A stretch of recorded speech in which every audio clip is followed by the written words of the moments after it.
മൂവാറ്റുപുഴയാറിൽ ജലനിരപ്പ് വീണ്ടും ഉയർന്നിരിക്കുന്നു. വീടുകളിൽ വീണ്ടും വെള്ളം കയറിയിരിക്കുകയാണ്.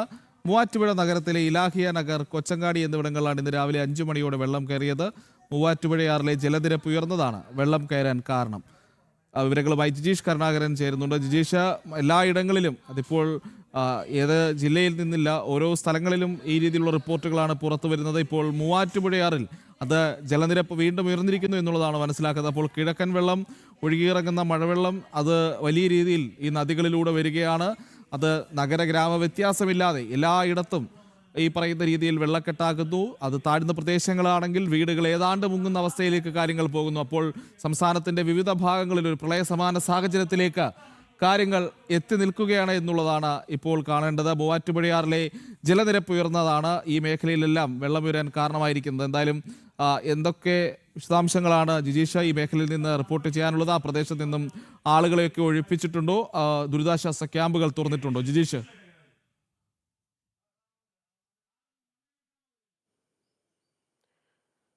പ്രീത്ത്, പല എറണാകുളം ജില്ലയുടെ പല പ്രദേശങ്ങളിലും, അതായത് കിഴക്കൻ മേഖലകളിലാണ് കൂടുതൽ രാവിലെ പുലർച്ചെ മുതൽ പെയ്ത മഴയിൽ പല ഭാഗങ്ങളിലും കനത്ത വെള്ളക്കെട്ടിലേക്ക് പോയത്. അവിടെയെല്ലാം തന്നെ വെള്ളം ഇറങ്ങി. എന്നാൽ ചില വീടുകളിലെ ആളുകളെ ദുരിതാശ്വാസ ക്യാമ്പുകളിലേക്ക് മാറ്റേണ്ടി വന്നിരുന്നു. ഇതുമായി ബന്ധപ്പെട്ടുകൊണ്ട് മറ്റ് ഭാഗങ്ങളിൽ കോതമംഗലം, മൂവാറ്റുപുഴ ഉൾപ്പെടെയുള്ള പ്രദേശങ്ങളിലാണ് രാവിലെ തുടർച്ചയായി പെയ്ത മഴയിൽ വെള്ളം കയറുന്ന സാഹചര്യമുണ്ടായത്. എന്നാൽ നഗരപ്രദേശങ്ങളെ സംബന്ധിച്ചിടത്തോളം നഗരമേഖലകളിലോ പരിസര ഭാഗങ്ങളിലോ ഒന്നും തന്നെ ഇന്ന് പുലർച്ചെ മുതൽ മഴയില്ല എന്നതുകൊണ്ട് തന്നെ ഒരു കനത്ത വെള്ളക്കെട്ടിലേക്ക് പോയിട്ടില്ല.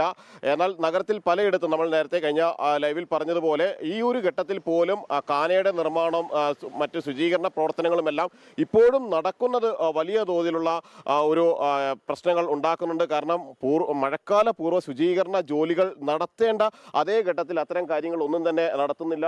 ഈ പല പ്രദേശങ്ങളും കാനകളെല്ലാം തന്നെ നമുക്കറിയാം, അവിടെയെല്ലാം ഒഴുക്ക് നിലച്ച ഒരു സ്ഥിതിവിശേഷം തന്നെയാണ് പല ഭാഗങ്ങളിലുമുള്ളത്. നഗരമേഖലകളിലടക്കം ഇത്തരത്തിൽ തന്നെയാണ്. യഥാസമയം കാനകളുടെ ശുചീകരണ പ്രവർത്തനങ്ങൾ ഒന്നും തന്നെ നടത്തുന്നില്ല. ഇതുപോലുള്ള ചെറുതും വലുതുമായ കാനകൾ പലതും ഒഴുക്ക് നിലച്ച ഒരു സ്ഥിതിയിലാണ് ഉള്ളത്.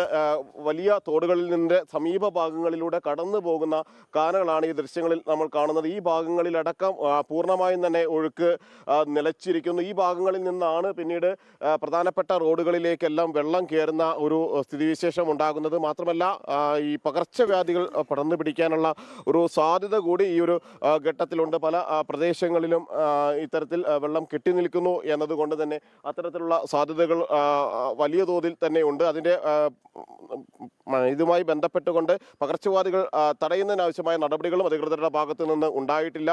അങ്ങനെ എറണാകുളം ജില്ലയെ സംബന്ധിച്ചിടത്തോളം കിഴക്കൻ മേഖലകളിൽ പലയിടത്തും രൂക്ഷമായ വെള്ളക്കെട്ട് അതുപോലെ തന്നെ നിൽക്കുന്നു. ഒപ്പം തന്നെ നഗരപ്രദേശങ്ങളിൽ ഇത്തരത്തിൽ കാനകളുടെയും കനാലുകളുടെയും ശുചീകരണ പ്രവർത്തനങ്ങൾ സമയബന്ധിതമായി പൂർത്തിയാക്കാത്ത അധികൃതരുടെ ഒരു നീക്കം അത് വലിയ തോതിൽ തന്നെ പ്രതിഷേധം ഉണ്ടാക്കുകയും ചെയ്യുന്നുണ്ട്. പ്രജിത്ത്.